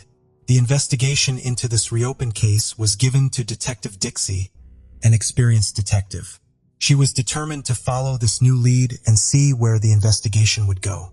And this DNA trail led them right to Ricky Dawson thanks to her analytical mind and methodical approach. Ricky had experience with the law. His DNA was already present in the Cody's database, which suggested that he had a criminal history. An African-American man named Ricky Dawson unexpectedly found himself at the center of this investigation. After many years, the Terry Durachak case was once again the focus of the attention of the law enforcement community, now that they had a new lead and a rekindled zeal. It was hoped that this new lead would finally put an end to a troubling chapter in the city's past and bring justice to a person who had been wrong. With a name and a face to work with, Detective Dixie started attempting to understand the relationship between Terry and Dawson. Did they have a mutual relationship? Was there reason behind the killing? Were there any additional pieces of proof or witnesses that the initial investigation might have missed? As Detective Dixie dug deeper, it became clear that the task at hand was to confirm the DNA match, establish the story, and create a solid case against the new prime suspect. The Denver streets, where rumors and theories about the case once circulated, now awaited news over the case. They eagerly anticipated the day when they would declare Terry had received justice. The majority of the city was upbeat, but there were still many obstacles to be overcome. Although compelling, DNA evidence is not the be-all and end-all of a criminal case. Finding a suspect is one thing, but establishing their guilt beyond a reasonable doubt is quite another. On January 24, 1961, in Florida, Ricky Dawson, man whose life seemed to contain both darkness and light, was born. In 2004, he was 43 years old. It indicates that he was 35 at the time of Terry Turchak's tragic death in 1996. Terry wasn't his only link to the dark, though Dawson had his own difficulties when he was younger. There were complications throughout his childhood. It's been said that a person's behavior as a child often provides a window into their future, and Ricky was no exception. His marital status, education, and other personal information are still unknown, but his criminal record is one thing that stands out. The criminal activity that Dawson is involved in is not just in Terry's case. His DNA was discovered to match an unnamed profile from a terrifying case that occurred in Seattle in 2000. Debbie Cascio, a 40-year-old woman, was his victim. The tragic circumstances surrounding Terry's death and Debbie's are similar. Like Terry, Debbie had multiple blunt force traumas and was in pain. Debbie was strangled and had multiple blunt force injuries like Terry as well. The unfortunate relationship between the two women and Ricky Dawson attracted the attention of the law. Once more, the city and Debbie's devoted daughter, Tabitha Johnson, both worked to preserve her memory as a gesture by the Homeless Remembrance Project to ensure Debbie's story is never forgotten. A leaf of remembrance at the Seattle Justice Center bears her name. Tabitha, who was only 11 years old when her mother died, has been a model of tenacity. She recalls memories of her mother, including times spent at the beach or creating art with glass.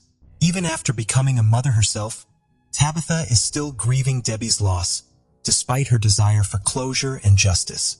The specifics of her mother's case are still unknown because the Seattle police haven't disclosed more information. The criminal activities of Ricky Dawson continued beyond Seattle and Denver. In 2004, he ended up in Florida's police custody. At that time, Denver police learned that a DNA match connected him to the 1996 Terry Turchak cold case. While in Florida, he admitted guilt to second-degree murder in exchange for a 25-year prison term. Now, he is charged with first-degree murder in connection with the Terry Turchak case in Denver. The investigation into Terry Turchak's murder accelerated as soon as Ricky Dawson's name appeared. Detectives searched for any mention of Ricky in the case files and interviewed transcripts from the initial investigation.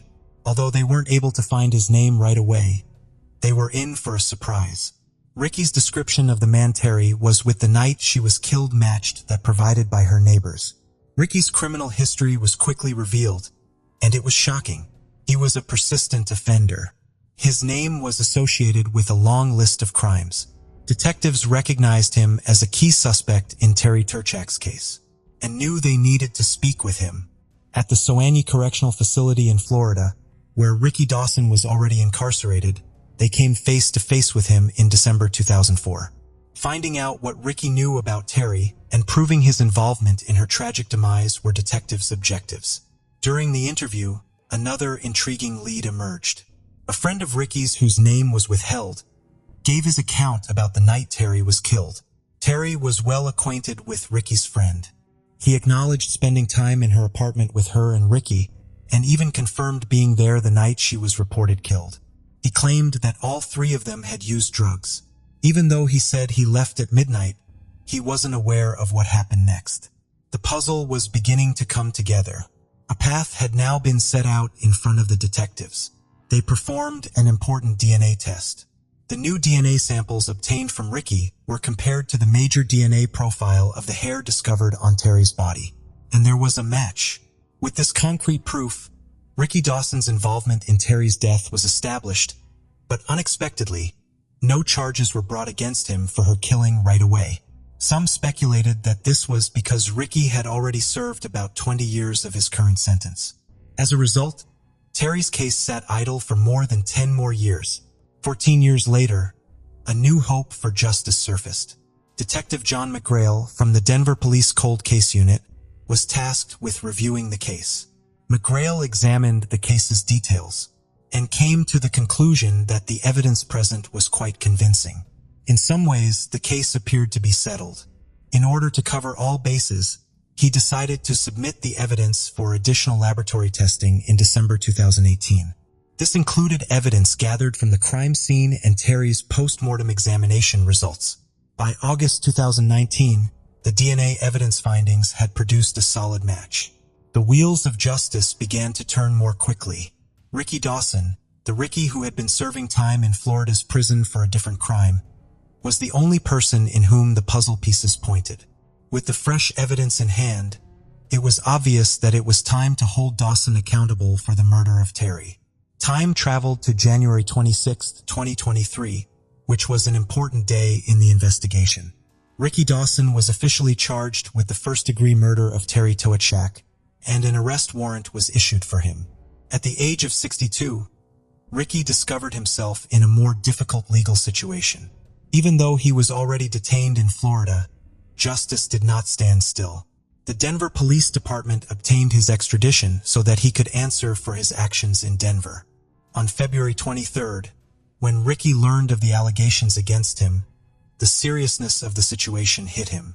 March 23, 2023, was designated as the date of the court appearance, which was eagerly anticipated.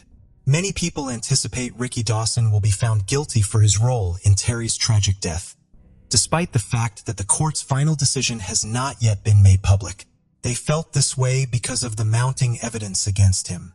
James Toetschak, Terry's brother, never fully recovered from the pain of losing his sister in 1996. He struggled for 27 long years, torn between hope and despair, wondering if Terry's premature death would ever bring about justice. James, however, was overcome by a wave of emotions after hearing the recent news of an arrest in relation to the murder of his sister. James spoke to the media about his unwavering dedication to his sister's case and how he had always held on to the hope that the truth would eventually surface. James became more aware of the seriousness of the situation when he learned that the alleged offender was being extradited to stand trial. He addressed the hole Terry's absence had left, calling it an irreplaceable loss that time would never fill. He often pondered the life experiences she passed up, particularly the joy of becoming a grandmother. James finally recalled that Terry had a contagious spirit that affected everyone she knew. James acknowledged that, despite having a desire for forgiveness, he is still working on it. It is a challenging journey because the pain is still too recent. Above all else, he made clear that he wanted justice to win. James wants to see Terry's memory honored by the justice she deserved 52 years ago by making sure Ricky Dawson faces the full force of the law and is imprisoned for the rest of his days. Case of Rowan Ford. Rowan Ford was born on April 11, 1998, in San Diego, California. Her parents divorced when she was young, and her mother, Colleen, moved with her to a small town called Stella in Missouri. Later, her mom met a man named David, and they got married. Colleen had several children from a previous marriage, and soon after their wedding, she and David had a daughter together. Altogether, Rowan had 2 sisters and 2 brothers, and they shared a very close bond. She spent a lot of time outdoors, riding her bike around town, enjoying swimming, and indulging in her passion for drawing. She also liked going to Sunday school at the local church, where she always volunteered to help other kids who had some issues with their tasks. In November 2007, when Rowan was 9 years old, she was in a 4th grade at the local elementary school. Her mom worked the night shift at a store while her stepdad spent most of the day on the farm, which made Rowan often fend for herself, making her very independent. On November 2nd, she stayed home alone as usual. Her mom went to work and her stepdad hadn't returned from the farm yet. The next morning, around 9 a.m., Colleen came home from her night shift and checked Rowan's room. but her daughter wasn't there. She asked her husband where her daughter was, and he said she had asked him if she could have a sleepover at a friend's house, and he had let her go. He didn't even ask the friend's name because their town was very small, and he wasn't worried about anything happening to her. But Colleen started to worry and decided to check with all of Rowan's friends. Since there were only a few streets in their town, it didn't take long, but none of them had seen her, and she hadn't stayed over at any of their houses, which made her mother even more concerned. Colleen searched the whole town but couldn't find her daughter. She went back home and told her husband that Rowan was nowhere to be found. She asked him to call the police and report her missing, but he reassured her that everything was fine and that she would come home soon. After waiting for several more hours with no sign of Rowan, Colleen took matters into her own hands and dialed 911 herself. The local sheriff immediately organized a search operation. He went to their house to speak with David, and as he was the last person to see Rowan before she disappeared, David said that on that evening, while he was working on the farm with his colleague Christopher, their mutual friend Nathan came by. They all decided to go to David's place to have some drinks and play pool. They stopped by the store, bought some alcohol, and went to David's house, where they spent several hours. Later in the night, Christopher asked Nathan to drive him home to the neighboring town, where his trailer was. They persuaded David to join them to continue the fun. Before leaving the house, he checked on Rowan in her room. Seeing that she was asleep, David left with his friends, and they stopped by the store again to grab more alcohol and headed to Christopher's trailer, where they continued drinking for about an hour. After that, David decided to head home and asked Nathan to give him a ride. Nathan agreed, but chose to take back roads instead of the main highway. By that time, Nathan was quite drunk and didn't want to risk encountering the police. Nathan dropped David off and drove home. David went straight to bed. Soon after, he was awakened by Rowan, who asked if she could sleep over at a friend's house. Without much thought, he agreed and fell back asleep. Police approached this story with some skepticism. What puzzled them most was the fact that a 9-year-old girl decided to go to her friend's house in the middle of the night, and her stepfather let her go without even asking which friend she was talking about. The sheriff considered that David might be hiding something or directly involved in Rowan's disappearance, but he had no evidence to support this theory. Police searched the town and its surroundings until late at night. Local residents immediately joined the search, as they all knew Rowan's family and wanted to help. The population of Stella was only about 150 people, so news of her disappearance spread throughout the county. People were used to being able to let their children play outside without a worry, as nothing ever happened in such a quiet place. But now that Rowan vanished without a trace, and the police were unable to find her for a whole day, the residents of Stella were in a state of panic. The search for Rowan yielded no results on the first day. However, the investigation progressed on November 4th, when the police spoke with Christopher in a neighboring town. He corroborated David's account, but revealed that David had not contacted him to inform him of Rowan's disappearance. Christopher stated he had not spoken with Rowan or her friends since that evening. Despite an expanded search with more volunteers, the police failed to find Rowan or any clues about her disappearance. The following day, the FBI joined the investigation while the local police continued searching the town and surrounding areas. As a result of growing skepticism towards David's account, detectives started focusing on a potential abduction. They spoke with all of Rowan's friends and verified that none of them had seen her on the night she went missing. As investigators questioned David, his account raised even more suspicions. David's details were inconsistent and contradictory. He altered the timeline of his whereabouts that night on multiple occasions. Additionally, David speculates that it is possible that Rowan left without his permission, which makes his story even more suspicious. During their investigation, FBI agents found out that David had borrowed his mother's car on the night of Rowan's disappearance, a detail he initially left out when questioned by the police. This new information led the authorities to seize both his mother's car and his own pickup truck for forensic examination. But unfortunately, no evidence was discovered. As part of the investigation, detectives wanted to speak with Christopher and Nathan again, since both had been with David that evening. Christopher was invited to the police station for further questioning, where he recounted the same story as before.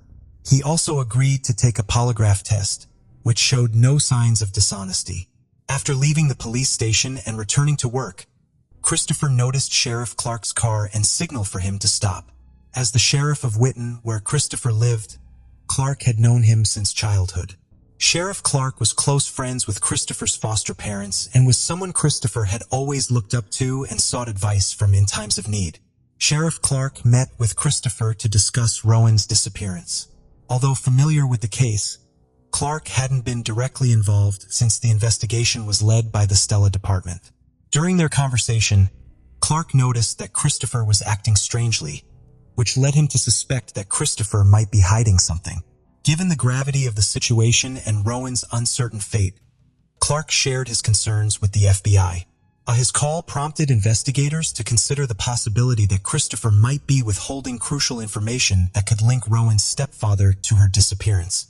They wondered if Christopher's actions were directed by Rowan's stepfather to lie, and whether Christopher feared being seen as an accomplice if he told the truth. Sheriff Clark told the FBI agents that he had a close relationship with Christopher and offered to help persuade him to cooperate. That evening, Christopher visited Colleen's house to ask about the search progress. FBI agents also arrived to speak with Colleen again and saw Christopher there. They asked him questions and he repeated his previous account. However, Christopher then mentioned for the first time that he didn't rule out David's possible involvement in Rowan's disappearance. He expressed his willingness to help uncover the truth, even if it was terrible, and suggested wearing a wire to talk to David and try to get him to confess. The detectives decided against this approach. Instead, they asked Christopher to suggest locations where David might have hidden Rowan's body. Christopher provided several locations, which the police searched the next morning. Meanwhile, FBI agents questioned David again, but he continued to deny any involvement. Detectives searched Christopher's home for leads, but the search yielded no results. Meanwhile, Christopher visited the sheriff's office to discuss his encounter with the FBI with Clark. During their conversation, the sheriff sensed that Christopher was holding back information. After their meeting, Clark reached out to the detectives again, suggesting that Christopher might be withholding crucial information that helped prove David's involvement in the case.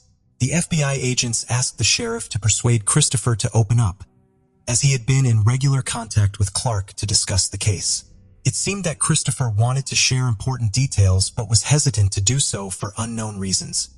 The following day, November 7th, the police asked Christopher to return to the station.